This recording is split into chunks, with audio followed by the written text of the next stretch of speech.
What's up, everybody? Welcome to GoJo with Mike Golic Jr. That is me. With me, as always, and we are back with a full house today. Super producer Brandon Newman. My father returns, Mike Golic Sr.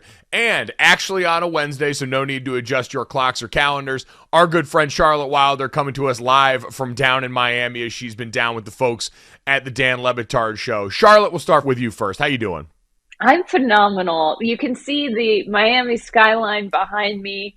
The Heat Kaseya Center, or however you say it, I can see from this hotel. It is taunting me. I'm mad at it. And so, yeah, go Celtics. How are you guys? Dad, how you doing? Doing well. Charlotte, I got to ask, do you, and I don't know this, I haven't heard your prediction. Do you want Miami to lose because they beat your Celtics, or do you want Miami to win because they beat your Celtics? I want Miami to lose. I want Miami to lose. I know there are people who are like, if you can't beat them, join them. Great. I respect that. I am not. I do not want to join them at all. I am rooting for the big boys of Denver and our most prominent Eastern European large adult galloping son. So that's my official position. Thank you so much for asking. Well, no, it is a great question, though, and it's the most pressing one that comes up because there is that thought of, oh, once my team loses to a team, do I want to make sure that my team then lost to the best team possible? That, all right, well, we lost, but we lost to an unstoppable force of nature's fury, and Miami was a team of destiny and all these different things. I heard Bill Simmons say God wants this Miami team to win, so maybe it's the thought that it's a lot easier, Dad, to stomach that, oh, well, if we lost, this team was preordained and destined, and so there was nothing we could do about this. You know, that's kind of how I was, the years that the Cowboys won the Super Bowl in 92 and 93 when we were trying to, and we lost to them one of the years in the playoffs. It's like, my gosh, the hate between the Eagles and the Cowboys, Jimmy Johnson and Buddy Ryan. Now, this was after when they were in the Super Bowls. Rich Kotite was the coach, but still before that. So it was like, how could you root for a division foe? But that was my thought process is, well, A, let's make sure our division and our conference is the better conference by winning the Super Bowl. And B, if I'm going to lose to somebody, let it be to the Super Bowl champ. That at least gives me some, if I played them well during the year, hey, that's the best team in football, and we played pretty well against them. So I get the other side of it, that hate is hate, and you never want that team to win. But when I'm actively involved in it, there is something to say, oh, you know what? I was on the field and I lost to what is at this point the best team in the NFL. I do think, though, for me, that I need to think of Denver as the team of inevitability. I need to think that whoever came out of that really bizarre, awful series between the Heat and the Celtics was just walking into a buzzsaw. And so it's better that it's better that the Celtics didn't even face them or have to deal with it. Like, let Miami get run over. And so what I am pretty sure is going to happen is that Miami is going to win. See, you know what? And I think, Charlotte, that makes sense because of how you guys lost in 7 games. Because if it had been a sweep like it was trending beforehand, maybe then it gives some credence to wanting this team to be one of the best ever. Like, I can only speak from my personal experience that in hindsight now, because of what Alabama did to my team in that title game in 2012, that was the back half of their back-to-back titles, I preach the gospel that that's one of the greatest college football teams of all time because that serves me. I ran across a TikTok video of that game saying 2012 Alabama Notre Dame was a crime against humanity, and I double tapped the hell out of that thing to make sure people understood how good that Alabama team was, because then it makes me feel a little bit worse retroactively. So, but because you guys lost it so close and ended up losing it in 7 games, maybe it changes it a little bit because now you need to believe that, yes, even if we had made it because the margin was so slim, Nikola Jokic and this Denver Nuggets team were going to do what we watched them do all year long. So, Charlotte, walking into Game 3, you have got to be a little bit terrified after what you saw in Game 2, right? Oh, yes, 1,000% terrified. And I guess one thing is that, Miami has been better on the road. I think a lot of the teams this year have been better on the road in the playoffs, which is a little bizarre. But if they can go in there and do that against Denver, at altitude, I know that it's become sort of a joke to say that, but I don't know, I can't walk upstairs in Denver.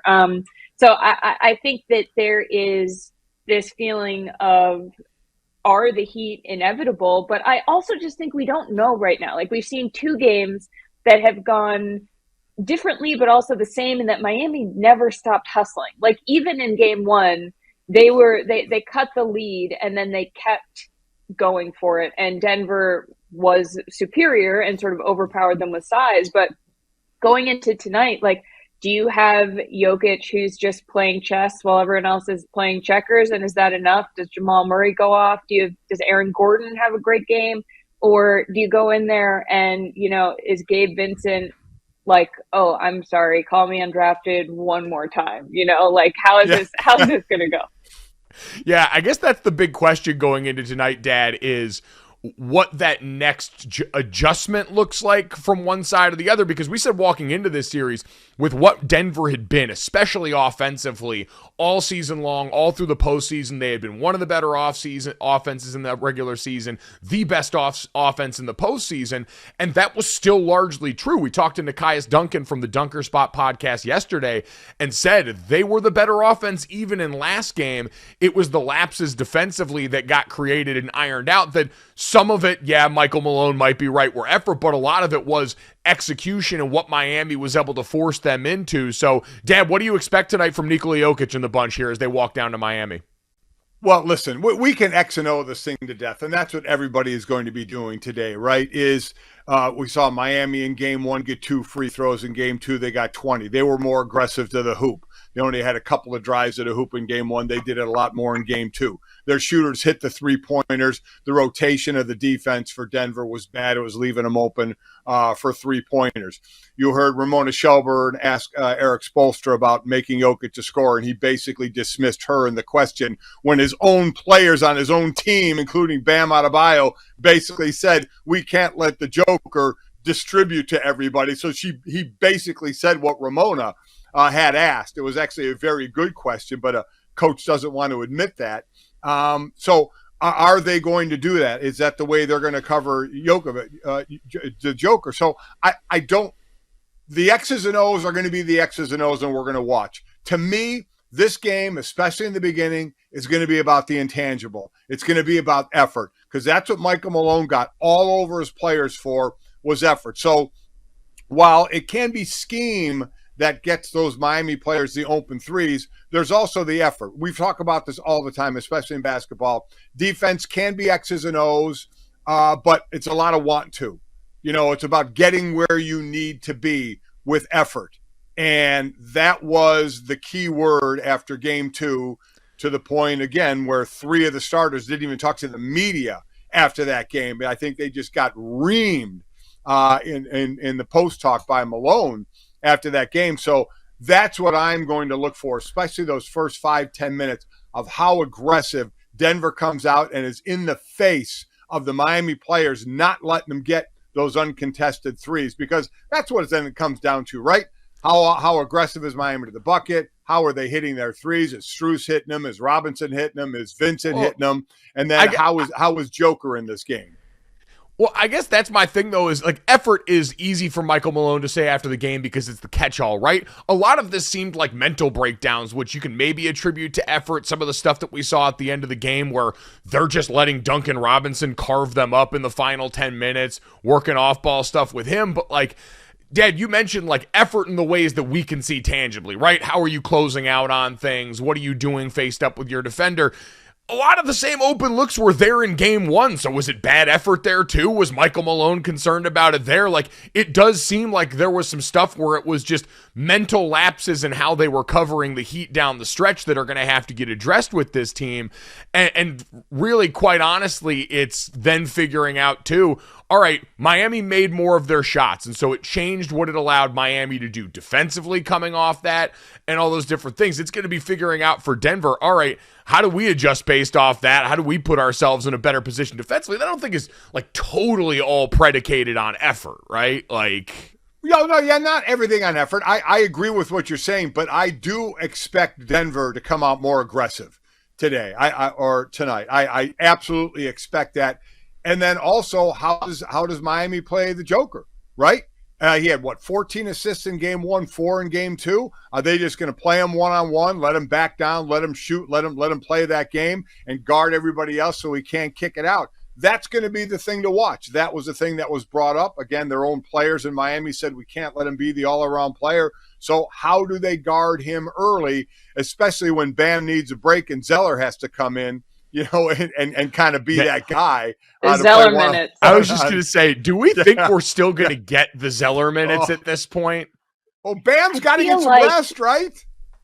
I don't know. I think that there's going to be – I think a huge difference for Denver is going to be playing on the road, because I think there's something to be said for a hostile crowd really being the thing that a team uses to rally around and be like, they don't want us to win it, let's go win it. And I feel like Denver might need a little bit of a chip on their shoulder, in addition to, we've never been to the finals, but I think that might give them some confidence or something to push against in terms of how much effort they're giving. Yeah, listen, I always loved a good road environment. I'm sure these guys, even though for Denver, their thing has been up until this last game, they had not lost a game at home this postseason. There is something about having the hard reset come, whatever you want to couch it to, for what changed for this team down the stretch. And it was still a close game. We talked about that Boston and Miami series being close. Game 2 was close. A chance that Jamal Murray had to win it or tie it at the buzzer. All of that coming into crystal focus down on the road in Miami, where somewhere in the background, the Denver Nuggets are going to be able to hear still Mike Ryan celebrating his victory that we will get to shortly. Since I didn't say it off the top of the show, by the way, we got a great show for everyone today. As always, download, subscribe, rate, review, leave us a 5-star rating. Check us out on the DraftKings YouTube channel and DraftKingsNetwork.com, live from 10 to 11 a.m. Eastern, Monday through Friday. We will get to Mike Ryan's victory lap for some major news in the world of soccer. We will get to the news that happened in the world of golf yesterday. Dad wasn't with us on the show. We obviously didn't have Charlotte here, and so I want to get both of their thoughts on the situation as LIV Golf and the PGA Tour are now merging. But before we do any of that, I had a unique brand of pollution hit my timeline yesterday, and I want to show it to Charlotte, who I'm sure has probably seen this, but mostly to my dad, who I know was busy yesterday and in general does not consume the internet at a rate that I do. I saw Kyle and Chris Long do this with their father Howie over on the Greenlight podcast, where they showed Howie the Los Angeles Chargers schedule release video and got his reaction to it. And I was jealous that we didn't do this, and so I figured the perfect place for us to bite this bit would be with this particular video here that went viral. Dad, I don't know if the words Baby Gronk mean anything to you outside of Michael Mayer and the nickname he was given at Notre Dame, but this was the video that was gracing the timeline yesterday and confusing old people and young people alike. Watch this and just give us your reaction. Lizzy just convinced Baby Gronk to commit to LSU. Baby Gronk is the #1 college football prospect in the country. He averages 300 yards and 5 touchdowns a game. On his visit to LSU, Lizzy rizzed him up. Lizzy even hugged Baby Gronk. He might be the new Riz King. Do you think Baby Gronk will lead LSU to a national championship? So, Dad, is Baby Gronk the new Riz King? It makes me want to throw up. I mean, where we are on putting a grade schooler, middle schooler, as leading a college team to a national championship, and how and it's not the kids' fault, but though in this day and age we see the kids put out their videos and stuff like that, but it's a joke. It's an absolute joke. It's laughable at this point, and I don't mean about the kid at all. I mean about the perception, about what we're doing, about making a video like that, about what we're saying. Can he do this? Can he do that? Let's the kid reach puberty first. How about that? And then maybe we'll go from there and to see what he does over the next how many years before he even attends college. I'm embarrassed for us as a sporting world when stuff like that is done, without question. Embarrassed. Charlotte, I don't know about you. I'm very confused about the sincerity of all of this. Like, I don't know. At this point, I don't know if this is a bit. Okay. I just want to go on record saying I understood maybe every fourth word that guy said. I've never felt older in my entire life. than I do at this very moment. I don't entirely know what was going on. I thought it was a joke. Like, is this kid actually committed to LSU? Who's Livy? Who's the guy doing the talking? What is Riz King? I don't know, man. I'm a little confused, and I don't know if that's a me problem or a them problem, but I think it's a me problem. All right, let's go down the list here. Dad, do you have any idea what Riz is? No clue. Zero. All right, perfect. Do you have any idea who Livy is? Oh, yeah. She's a gymnast from LSU. She's all the rave. Oh, that's who that was? Yeah, that was Livy. Yeah. Now, she's kind of taken over for the twins from Miami, right, who played basketball at Miami and now are gone from Miami, and they have kind of disappeared. We'll see where they reappear. At least I think they have. I haven't seen them around anywhere. But Livy, she is like the thing now, right? Yeah. Oh yeah, Livy's been doing this for a while. She's been getting endorsement. Yeah. I mean, she's been writing that NIL. Okay. Charlotte, to your point about the person talking, I believe in the research I've done, he's a college lacrosse player at UMass Lowell who has turned into somewhat of a YouTube star, which is bizarre. And for anyone unfamiliar, Baby Gronk is actually an 8-year-old, at least as of January of last year, so he might be nine now, named Madden San Miguel from Dallas. He has trained with professional athletes. I believe Tony Pollard from the Cowboys is a guy that he's worked out with. I think I saw it, like, again, I don't really know how much. I feel like how Dan Le Batard feels on his show all the time, where I think I saw the other day that Arizona actually offered the kid. I'm not even sure that you can legally do that. So, Dad, this is one of those spots where I feel just as confused as you do watching a lot of this. This feels like the inflection point where now I have realized I've become old, because I kind of feel the same feelings that you do, where this, largely based on what I've read, feels like it's been driven by his dad, who works in social media marketing and has helped him put all this stuff out here. I don't know how much the kid's in on, how much the kid likes, how much this is going to help him. But all I do know, and all I can say with sincerity, is actually watching the videos and watching some of the football stuff, kid's kind of nice. Like, he might have a shot to actually lead LSU to a national championship. I just want to educate the world on what a Riz is.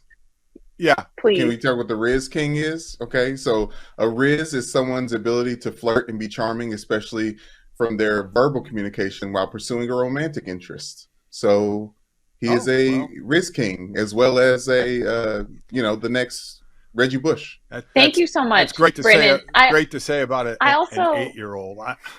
Yeah, I feel like when I was little, when I was like I don't feel good in elementary school, and my mom would have, her workout stuff around, and I'd be like, I want to do weights and like pick up the little ones. She'd be like, I don't know that that's good for kids' bones. So I never did weights as an 8-year-old. And so I wonder how good this is for this guy. I mean, this is crazy. I mean, and listen, as far as offering, you can offer anybody and anybody can accept, because it doesn't mean squat until you actually get to where you sign something on the dotted line. So all this, we've seen 8th graders commit and all this kind of BS that's going on. And as far as him working out with pro athletes, all that is photo ops. That it's not like Frank Pollard or any other pro guy is saying, hey, let me go work out with this 8-year-old. That's probably the 8-year-old or his dad working this situation in to get a picture of his son with these pro athletes. But I sit here and say it's a joke and it's an embarrassment, but it's what we do today. It's how much can we get our names out there. At some point, talent has to take over. Mike, we have seen kids in 5th grade basketball around here growing up look like they're going to be the next, Jason Kidd or Kyrie Irving. And then 3 years later, they haven't grown an inch and they stink. So yeah, you have no idea what's going to go on with these kids. Dad, Charlotte, Brandon, the last thing I'll say on the Baby Gronk front is the thing I think I'm kind of realizing as we are breaking down a video about a YouTube star football playing 9 or 10-year-old and the potential seriousness of his football career or any of these things is I'm starting to realize, as with most things on the internet, this is probably just content. And we have no idea, Dad, like you said, if he's going to end up being anything when it comes to football. It's dope watching little kids sauce on other kids in flag football. I am all here for those kinds of videos, watching ankles get broken at the 9-year-old level, and this kid's doing it in spades, so good on him for dishing that out. But this just seems like everything anything else, it's how many YouTube subscribers can I get out of this? How many page views can I get out of this? Because now the money's coming in earlier than ever for everybody involved, because there's weirdly an appetite for all of this stuff in a way that's probably speaks to the sports industrial complex as much as anything else out there. So maybe that's it. Maybe none of this is actually about, or only part of this is actually about, the sincerity of someone's quest to go and do all of the things that we've done. And instead it's really just about, hey, well, while we've got everyone's attention here, let's see if we can sling some product. Yeah, well, they're slinging product. And I get it. I get that's where we are in the state, especially on social media. So listen, if that's the play, cool. I am just talking about the thought process of when you say watching a 9-year-old sauce another 9-year-old in flag football or tackle football. Fun to watch, cool.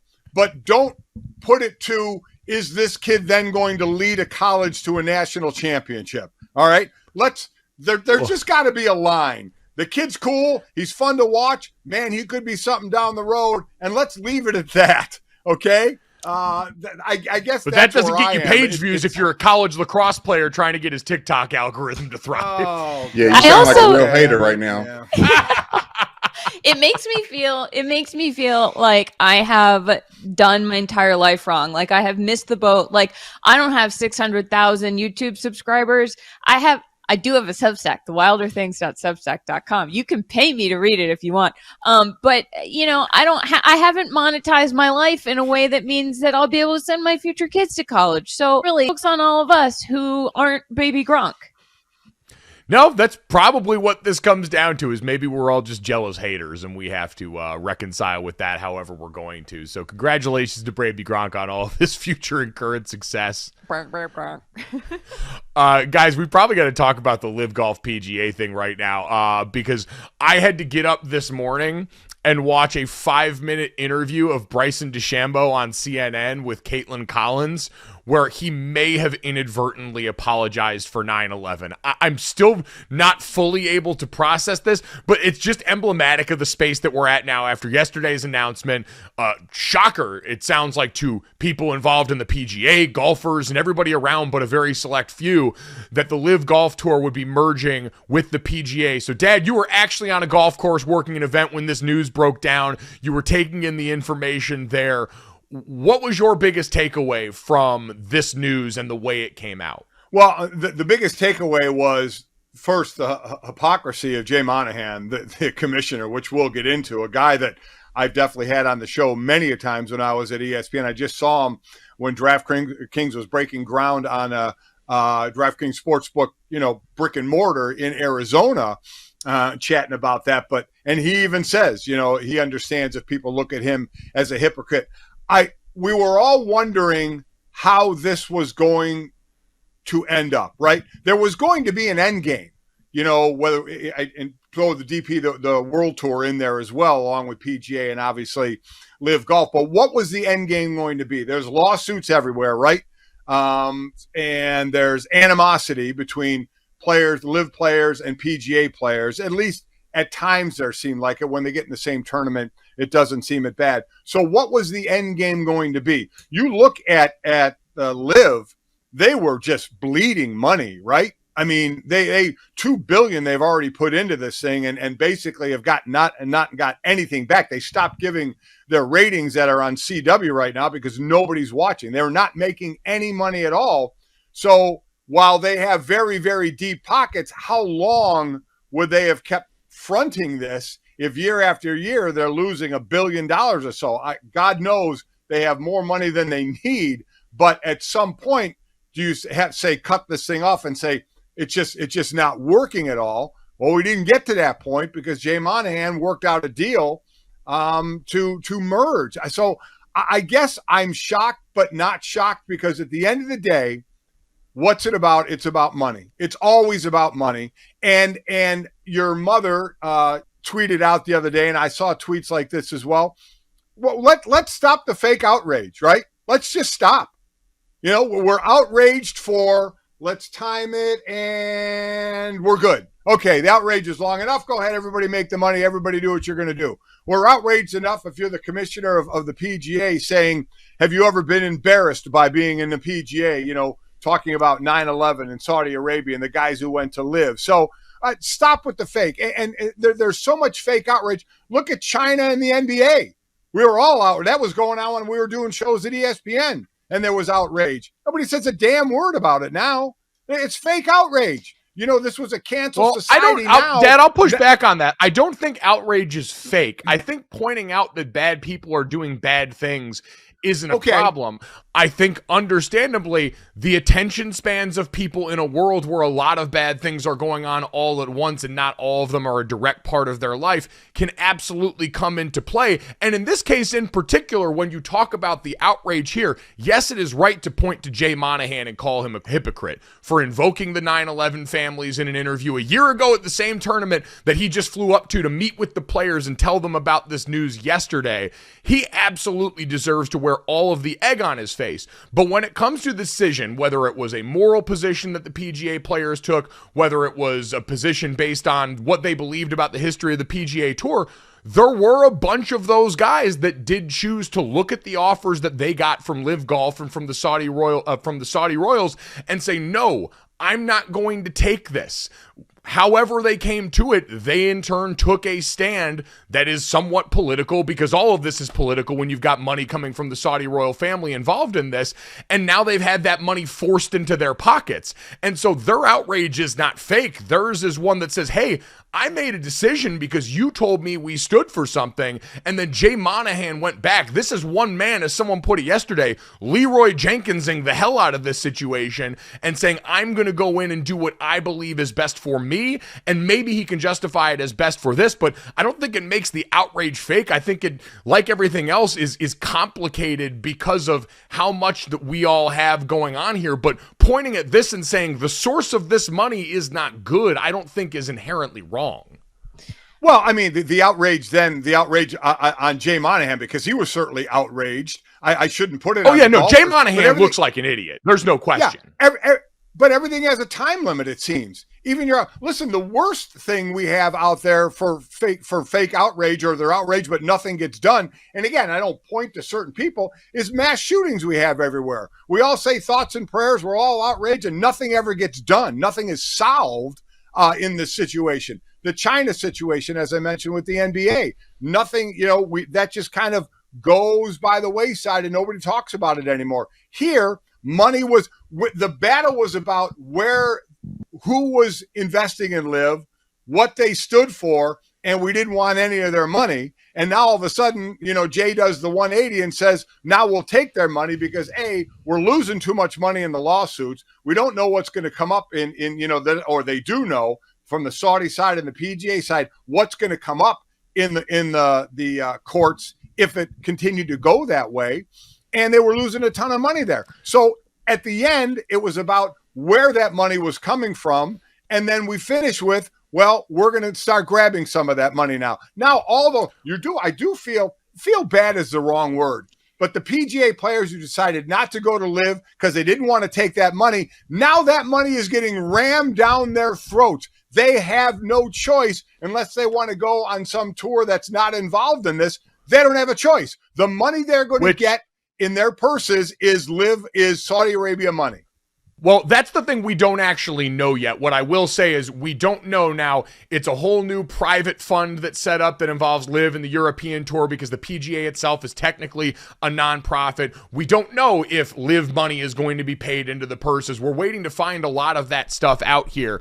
But Charlotte, I think to Dad's point about the outrage versus what's at the source of this, I will still maintain I don't think the outrage is fake, but I think at some point there's a feeling of futility because the people who are upset about this are not the people that at the end of the day get to make the decisions. Like this initially was positioned as this was a rival league that popped up. Jay Monahan's outrage initially was, hey, this is someone that's trying to affect our bottom line, and then he decided to try and take moral high ground in a way that was really ill-advised when we know in most of sports you're in the bottom line business and eventually you're going to give way to the money. And so Charlotte, I think again, the people that rightly looked at this and said, hey, this smells kind of funny, aren't ultimately the people that get to make the decisions that do affect that in a lot of different walks of life.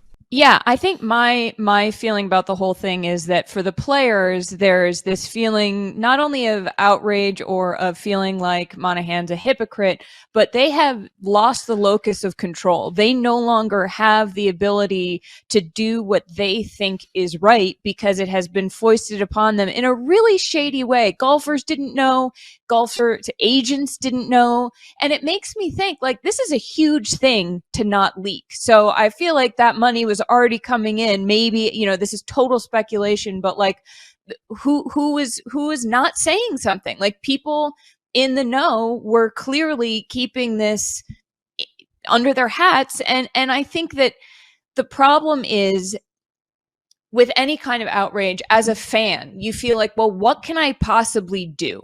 What can I do about this? And I think that for the players, I don't even know how this, I don't understand how this can even come close to working. I know that it will because money always wins. But like guys like Brooks and Phil, Brooks Koepka and Phil Mickelson and Bryson DeChambeau, do they just keep their hundreds of millions of dollars? And do the other players play on the same tour with significantly less because they won't take, like, I'm very confused about the mechanics of it. And I don't think anybody knows what the mechanics of it are. But I also think that there's this all money is dirty, right? Like you can trace all money back to something that is not good. But I think the blatancy, the blatant badness and complete disregard for any kind of, nobody was pretending with LIV. Nobody was pretending. Everyone was like, yeah, it's very bad and it's a lot of money and I'm building generational wealth for my families, which is also something that is hard to say, well, don't do that because who are we to say, like, so it all is just thorny and ethically muddy. And I think it really, really sucks that players who were trying to take some sort of stand because they thought the tour had their back are now just completely twirling in the air. Well, and that becomes the really interesting part, I think, looking going forward, Dad, is what you and Charlotte have both said. We really don't know a lot, and I don't think they do. It sounds like because of the legalities that you mentioned, Dad, this came together pretty quickly and said, we'll announce the merger, we'll figure out how it looks specifically as we go along here, but we'll get clear of all the legal action that could have come, discovery, all these things that were starting to become a reality for everybody involved. But Charlotte mentioned how the players found out. And the fact that there are a group of players now that are going to be looking up going, how are you going to make me whole? For Rory McIlroy and these dudes that had to go out here and answer tough questions in front of the media about how all of this was going in a way Jay Monahan didn't. How are you going to make us whole after we stuck by you, we held the company line, and then you walked across and took the money just the same here? That's going to be something that comes up. But Dad, I looked at all of this, and I'd love your thoughts on this as a former member of a union like we always talk about here. This seems like an area Jay Monahan got to act alone in a way that he would not have been able to do were this a sport where you had a union, where things were collectively bargained here. And I'd have to imagine that's got to be immensely frustrating to a bunch of golfers that felt like they were in a partnership, felt like Jay Monahan had their back. And now I guess, again, like most things, the short, simple answer is if he's able to put enough money back into their pockets, maybe these guys will, forgive. But I don't know how they trust Jay Monahan to make decisions on their behalf anymore. Well, I mean, here's the deal. It's the rules of the sport, right? While there is a player advisory council, which Tiger is on, which Rory is on, and a few other golfers, all that gives you is open communication, supposedly, with Jay Monahan. But at the end of the day, Jay can still make those decisions with, obviously, there was a couple of guys on the board as well who were involved in this. And also, we have to remember with a union, which I was part of, went on strike. My brother Bob was on strike twice during his years in the NFL. I was on strike once, that there is a collective bargaining agreement. But there are things that a commissioner or a league can just put into play in different sports. We talked about when some of the rule changes were going on in baseball, that the baseball one was working with the union, but at the end of the day, they could make some of those decisions on their own. So there's even in our unionized sports, there are decisions that the sport can make over the union. But for the most part, it's got to be collectively bargained. There just isn't that here. It's all about relationships and trust, right? I have a relationship. We have a relationship with the commissioner. We discuss things. And then all of a sudden you're popping on Twitter seeing, oh my God, what I was just talking against or fighting for or whatever it was meant nothing. And we just went the other way. So yeah, that's a tough call in that he again met with the players. One of the players called him a liar in that meeting, said he should resign. So it got pretty heated. And I understand that. I mean, even if you're going to do it, give the guys a heads up, because you can give the guys a heads up. They can yell and scream about it and you can still go do it. You're going to get chastised either way. So why not be upfront about it and say, guys, I know we discussed, I know we've done this, but this is what we're going to do. And here's why. And we're still waiting for the reasons why. Jay Monahan at this point, it says it just makes sense now, but giving really no reason. But the lawsuits will stop. Paying all that money to the lawyers is going to stop. Discovery, maybe very important for both sides, is going to stop. And he even said it does sound like a fair thing to reimburse the players who stayed and missed out on all of that money. Now, how they're going to do that, I have no idea, because you can do it with the player fund, which they do, which Tiger usually leads every year at like 12 or 15 million. But we're talking about hundreds of millions of dollars for the top players at LIV that the top players in the PGA could have gotten. I do think that what Monahan said when he said, I accept these criticisms, but circumstances do change. I think that in looking at the big picture and looking at it this way, that's what got us to this point. And that's word salad. That is word salad. That means nothing. Also, like the Saudi circumstances have not changed. The legal circumstances have changed. The amount of money you need might have changed, but that's not really the players. It is the player's problem, but job to make it not the player's problem. So basically you're saying things changed for me because I started getting in hot water, maybe. And I think, it's exactly, he probably didn't tell the players because he knew that he would get this blowback and it would leak, it would look bad. So he might as well just do it, like rip the Band-Aid off, have everybody mad at once. And then as, Christine so rightly pointed out, we're all going to move on because A, there's going to be something else, but B, what can we possibly do? Like, what does this mean for fans who want to watch golf and not feel bad about it? It's impossible. You can't watch sports and not feel kind of bad about it. Yeah, that's going to be the end game here, right? Is people are still going to watch golf because there's more degrees of separation from the decision that was ultimately made here. You mentioned what Jay Monahan did here. Had he not felt the need to go overboard and invoke 9/11 families and try and take this moral high ground in a way that would end up making him a hypocrite, you could have, if you're Jay Monahan, have positioned this of saying, we defeated our chief rival right now. Some faction sprang up to try and thwart the PGA or try and create a rival in the PGA, and we stopped it. We stopped that from happening here, which you could spin as a win for him had you not made the decisions and said the things that you said. And now we get here and sit at a point where the thing that I look at from this is the Saudis could also spin this as a win. They now have at least some measure of influence inside yet another sports structure that is well respected worldwide. And I do wonder where it stops. Is this the last American enterprise that this group, this PIF fund, decides to pour money into? How much closer to home is this going to start to hit, as now this seems like yet another sign that the floodgates are continuing to open?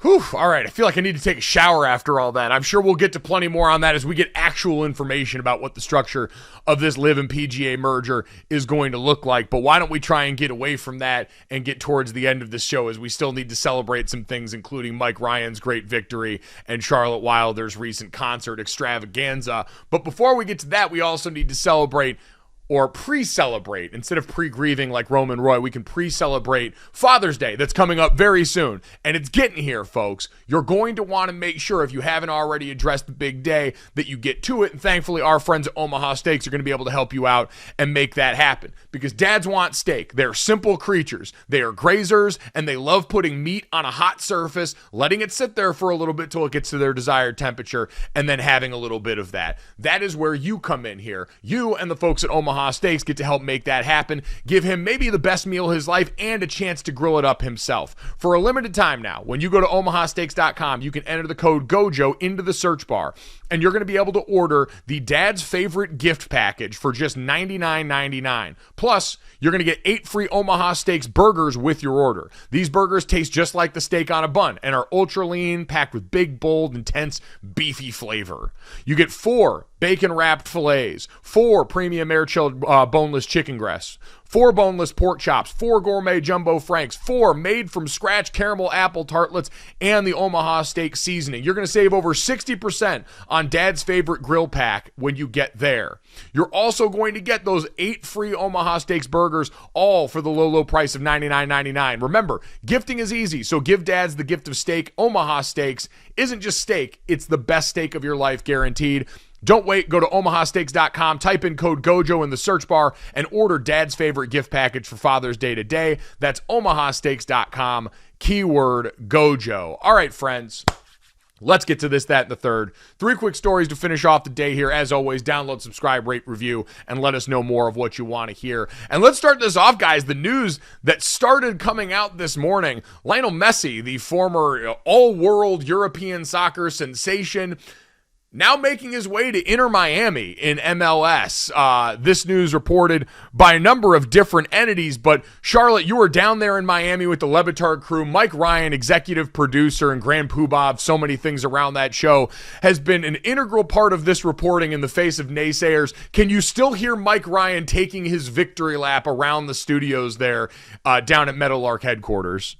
Oh yeah, I'm 20 floors up from them, and I can still hear it. It was a real shame that I had to come do your show and had to duck out right before he could take his victory lap. But you know what? Congrats to Miami. I think anything that makes MLS even more exciting is great for the sport and the league. And you know, if that means being where people come to take a victory lap, then so be it. Yeah, Dad, this continues the proud tradition of former stars on the various European circuits making their way over to the United States. It sounds like he is going to get a big cut of money in the Apple TV deal, a big cut of money from Adidas and one of their chief sponsors, and all these other ways that he's going to feel very good about coming over and playing in a league that's certainly lesser than the ones overseas. Well, I think he's been with Adidas since, 06? He was with Nike when he was 14 years old. But he's been with Adidas, I know, since 06. So he's been getting a ton of money from them. All I know is he won't make as much money as he would have made if he went to Saudi Arabia, where they made him an offer and they felt it was a 50-50 chance that he was going to get it. We just saw what Kareem Benzema, and I hope I'm saying that correctly, his last name, got, over $600 million for 3 years. Messi would have got a ton of money like that, but it's a guy that's worth $600 million. So we always say, when is enough money enough money? And was it, the money situation, or he didn't feel comfortable going over there? Because we know Cristiano Ronaldo already, who had signed with the Saudi group, wants out of there after a year and is trying to get out of there. So we'll see. But going back to the original point, this is the MLS getting some of these stars when they're a little longer in the tooth, but still you get some great name recognition to come to the States. Big time stuff, big time win for them, but let's not let this overshadow. This day is about Mike Ryan and Mike Ryan alone. Guys, let's get to that. Charlotte, we didn't get to mention this since the last time we saw you. Last week, we did not talk to you about your trip to the Taylor Swift concert. You saw her at MetLife here. Give us your 2-minute or so review of seeing our Lord and Savior Taylor Swift. It was a very emotional experience for me, which I think surprised me and didn't surprise me, but for me as a sports reporter, how many times I've walked into stadiums and just I have this sense, I'm very aware of my body, of being a woman in this space, and I got very emotional when I walked into the stadium because I was in the concourse and I realized it was the first time I had felt safe in one of those stadiums, and hearing all of these women chant "F the patriarchy" along with her. Of course, it wasn't just women, but it was an overwhelmingly not toxic masculine crowd. And that to me was just like, oh my, and it was very overwhelming because I was like, wow, this is my job. And this is the first time I'm really feeling, yeah, there I am. That's the cruel summer bridge for the real ones know. But it was, and she just puts on an unbelievable show. I mean, for 3.5 hours, she is unstoppable. And I love her song. So it was really fun. You know, it's amazing. You know, Charlotte, I was at an event yesterday, a golf outing, and where I was stationed on one green, one tee box, and the dad was there, and his daughter, who was a sophomore in college, or a sophomore or junior in college, just went to a Taylor Swift concert in Chicago. She had just come from it. And her dad asked her, how was the atmosphere? And it's amazing, Charlotte. She kind of said the same thing. She said, I've never been to a concert where I knew there was going to be no issues. You know, everything was great. You know, everybody was there for the party. Everybody was there for Taylor Swift. No, there was no other agendas out there at all. People, little girls dressing up like her. Everybody was just in a great mood. There was nothing hostile. There was never going to be any issues at all. She said it was a phenomenal experience. It was interesting. I just thought of that now because you said of just kind of how safe you felt. And my God, isn't that the way we should feel when you go to be entertained by somebody? I was going to say, boy, is that an indictment on the rest of society as much as it is a compliment to Taylor Swift, which she absolutely deserves. So we're glad you had a great time there, Charlotte. Dad, you should feel great shame. You're the only one here outside of Brandon, too, that hasn't seen Taylor Swift's live. So hopefully at some point you can receive her saving light, I'll be okay, because it clearly washes over everyone very well. Guys, let's finish off with the third. Big announcement for me. I felt like I had been largely getting out of the Bachelorette game just because it had felt like old hat. And then they go and pull me back in. Apparently on the upcoming season of The Bachelorette, it will feature a former Auburn offensive lineman. Kaleb Kim, the Georgia native, was an O-lineman at Auburn from 2015 to 2019, started 17 games there, and now is getting ready to go try and win love on a television screen. Dad, this is big news for the big boy community. We haven't traditionally fared well in this field, and unfortunately, this young man has to carry our hopes and dreams and try and represent for the community that more often than not, when people talk about the dateable positions on a football team, offensive line is one that's offered up as the good, trustworthy one, the one you want to bring home to mom and dad, and so he's got to go and carry that weight quite literally for all of us. Yeah, I have not seen him, so I don't know if he's still carrying that weight. Quite honestly, he hasn't been out of college all that long, I don't believe. And also, it makes me reminisce to back when we were in Connecticut. You were supposed to be the bachelor for the local when they do the traveling show, and that got canceled because of COVID. So I was kind of bummed at that. Always good to see what a football player, in this case, an old lineman, is going. Will Charity like, the big boy, if he still, in fact, is a big boy? I just want to say that this, once again, proves the Bachelor of Sports. I rest my case. Thank you so much. Charlotte Wilder proven more and more correct as time goes on. History will be kind to Charlotte Wilder because she has already written it. The Bachelor and Bachelorette, firmly sports. Somehow, some way, this podcast also still firmly qualifies as sports. If you agree, make sure you download, subscribe, rate, and review. Make sure you leave us a 5-star rating. Make sure you check us out in replay on the DraftKings YouTube channel or live Monday through Friday, 10 to 11 a.m. Eastern, right here on DraftKingsNetwork.com. Thanks so much. We'll talk to you tomorrow. Boom. Money in the bank.